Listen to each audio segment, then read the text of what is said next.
playing in a band, one of the most fun things you can do is take a solo. But a lot of people might get stuck when they solo and they feel like they don't know what to play, feel like what they're playing in their hands isn't matching what they hear in their heads, and they can sort of just panic and get to the end of the solo. Or maybe you feel like you play kind of the same thing every time and you don't know how to play new ideas in your solo. In this video, I'm going to give you 2 concepts to help you go from playing predictable, boring solos to great solos that captivate audiences. First, let me ask this. What is a great solo? Well, a great solo tells a story. A great solo has structures built into it through a level of repetition and a level of variation. But most importantly, a great solo will take the audience and bring them on a journey.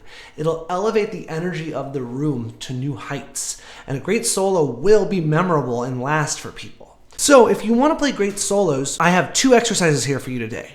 First one I actually learned when I was in college. Let me tell you a story. So I've been playing jazz piano for a long time, and when I was a junior in college at jazz school, I ended up playing trombone in one of the jazz bands. Now I played trombone a bit in high school, but I had spent far more time studying piano and how to improvise at the piano than I had with the trombone.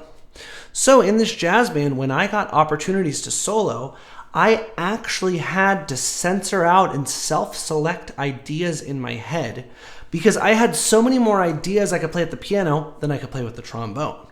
What this resulted was I played solos with more space, more continuity, and that were way more impactful than when I was playing piano and just playing every idea that came to mind right away. So this lesson I learned was that you should self-censor and self-select while you're improvising. It's so easy to have it be your turn to solo and you just open the floodgates and say, I'm going to play, go, go, go, go, go. But if you can slow down, breathe, relax, and assess each thing you play before you play the next thing, you'll play a solo that has a lot more conviction and a lot more meaning and is a lot more interesting. So the exercise for you is to take a solo on a song that you feel confident on. Don't pick something hard like Giant Steps. Pick up blues, or There Will Never Be Another You, or just a simple song with a couple chords. And say to yourself, I'm going to play a phrase, and then I'm going to stop the phrase. And then I'm going to wait and let some stuff pass by until another phrase idea pops up in my head that feels like it's related to the one I just played. And then I'm going to stop that one and do the same thing and see how long I can go, making sure each phrase is its own idea and connected to the phrase I played before it. I'll demonstrate on an F blues. 1, 2, 3, 4.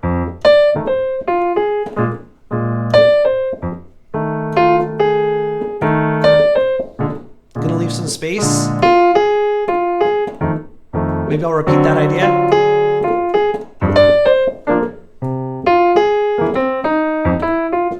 Trying to keep it really simple.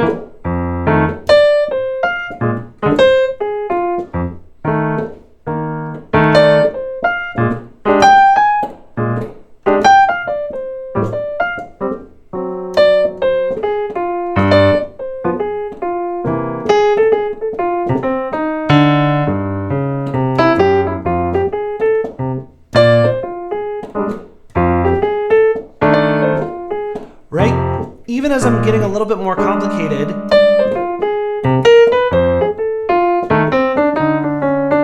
I'm trying to keep it all related to each other.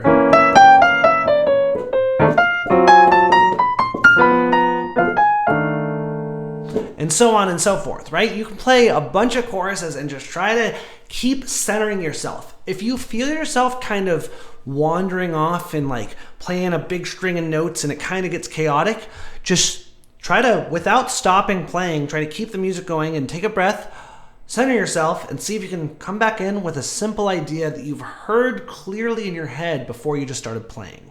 Maybe I'm it's getting off the rails. So let me just stop.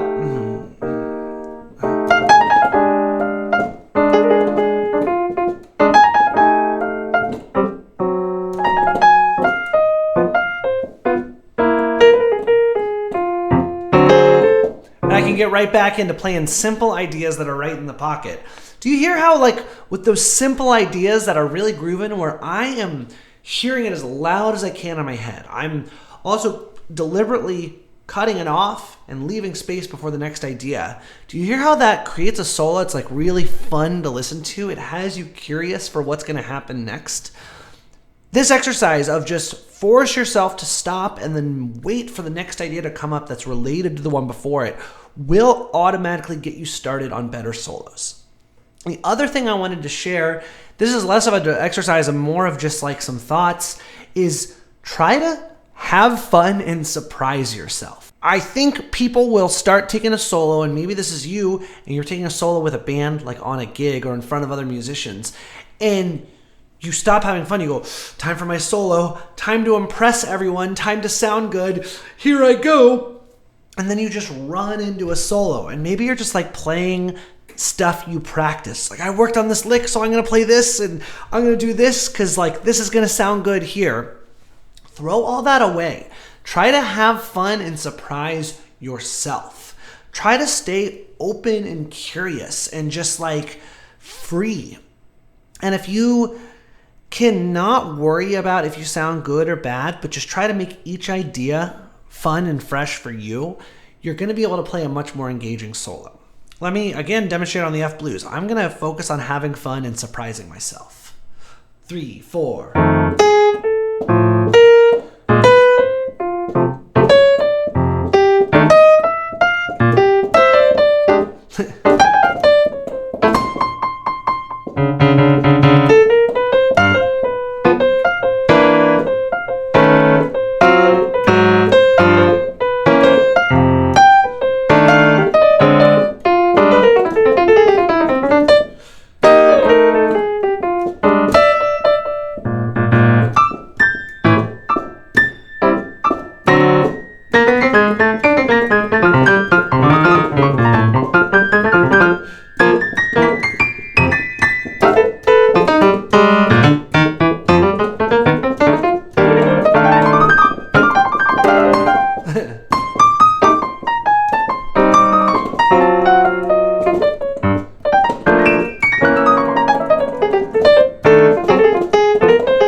There we go. Hopefully I demonstrated. I was pushing myself there. I was just trying to like play stuff I don't play.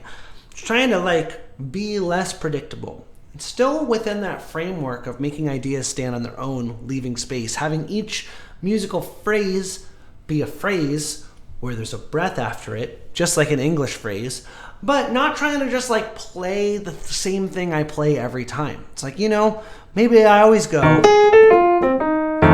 I do think I do that a lot to start a blues. So I said, as that instant came up, it's like, I'm going to just play something else, see what happens. So if you can focus on making each phrase stand on its own, be related to the next phrase, and then also go into your solo ready to have fun and surprise yourself, your solos are going to be much more interesting and much more engaging than what you're currently doing, probably. If you like this video, click like, click subscribe, drop a comment. Let me know how this video helped you or what else you're working on, what you would want to learn more about with piano. And if you want to dig in deeper and learn how you can study with me, crown included, send me an Instagram message at Adventure with Danny. Happy practicing!